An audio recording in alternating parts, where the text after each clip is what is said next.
السلام علیکم تمام دیکھنے اور سننے والوں کو خوش آمدید۔ آپ دیکھ رہے ہیں احمد ٹی وی۔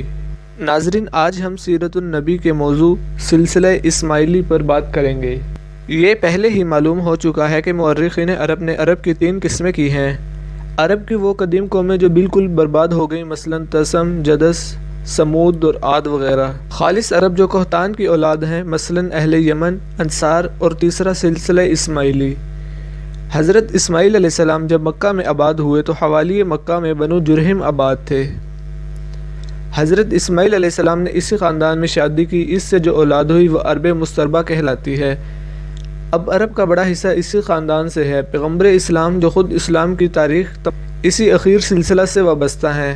حضرت محمد صلی اللہ علیہ وآلہ وسلم حضرت اسماعیل ہی کے خاندان سے ہیں، اور جو شریعت حضرت محمد صلی اللہ علیہ وآلہ وسلم عنایت ہوئی وہی حضرت ابراہیم علیہ السلام کو عنایت ہوئی۔ قرآن مجید میں ہے کہ تمہارے باپ ابراہیم علیہ السلام کا مذہب، اسی نے اس سے پہلے تمہارا نام مسلم رکھا۔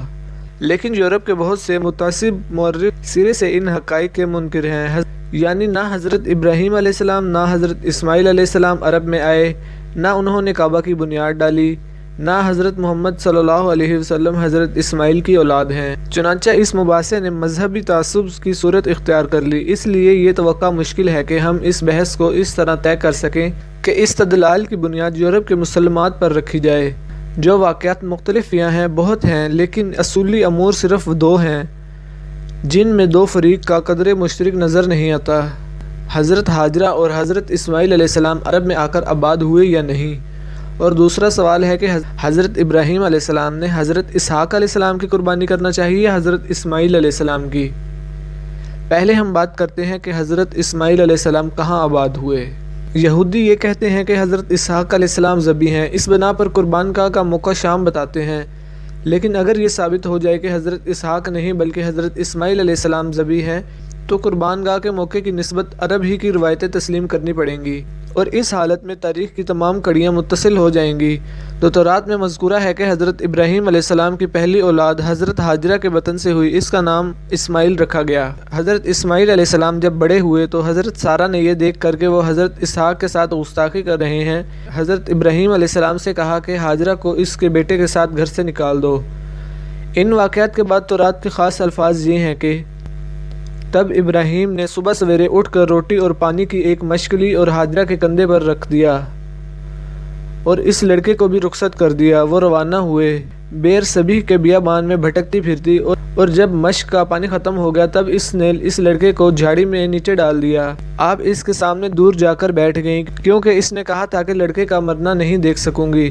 سو وہ سامنے بیٹھی تھی اور چلا چلا کر روئی۔ تب خدا نے اس لڑکے کی آواز سنی، اور خدا کے فرشتے نے آسمان سے ہاجرہ کو پکارا اور اس سے کہا کہ اے ہاجرہ، تجھے کیا ہوا؟ مت ڈر، اس لڑکے کی آواز جہاں وہ پڑا ہے خدا نے سن لی ہے۔ اٹھ اور لڑکے کو اٹھا، اسے اپنے ہاتھ سے سنبھال، اس کو میں ایک بڑی قوم بناؤں گا۔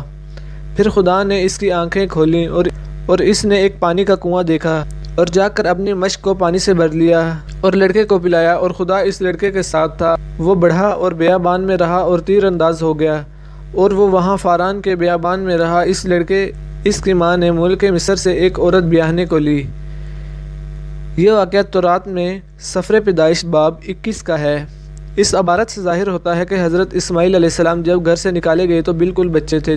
حضرت ابراہیم نے مشک اور پانی دونوں کو ہاجرہ کے کندھے پر رکھا۔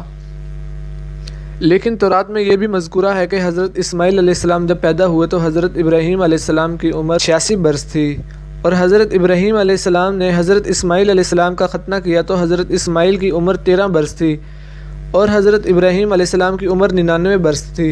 یہ ظاہر ہے کہ حضرت اسماعیل علیہ السلام کا گھر سے نکالے جانے کا واقعہ ختنے کے بعد ہوا ہوگا، اس لیے اس وقت قطعاً ان کی عمر 13 برس سے زیادہ تھی۔ اتنی عمر کا لڑکا اتنا چھوٹا نہیں ہوتا کہ ماں اسے کندھے پر اٹھائے پھرے۔ اس واقعے سے غرض یہ کہ حضرت اسماعیل علیہ السلام کی عمر اس وقت اتنی ہو چکی تھی کہ حضرت ابراہیم علیہ السلام ان کو ان کی والدہ کے ساتھ اصلی مقام سکنوت سے کسی اور مقام پر لا کر آباد کر سکتے تھے۔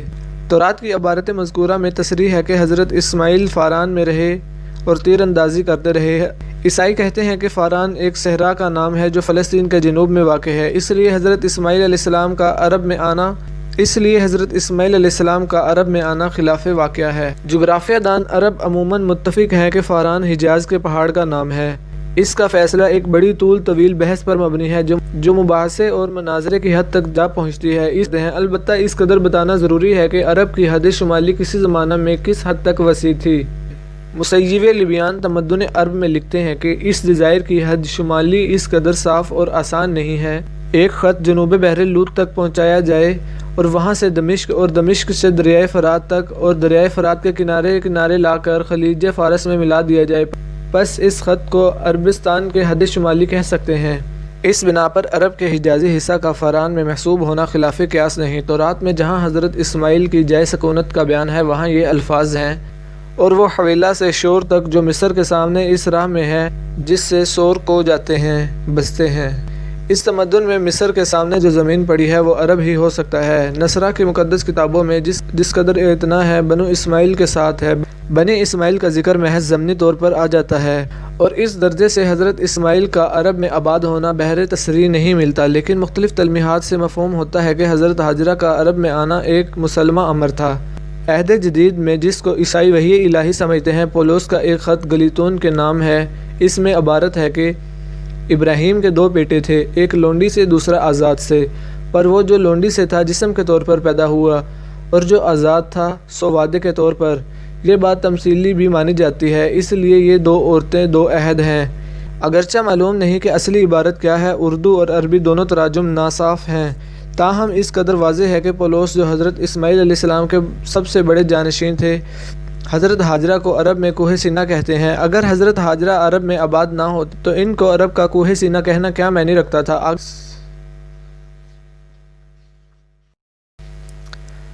ناظرین، آج ہم اپنی ویڈیو کا یہی اختتام کرتے کے لیے اجازت چاہوں گا۔ ملتے ہیں نیکسٹ ویڈیو میں، تب تک اپنا بہت سارا خیال رکھیے گا۔ اللہ حافظ۔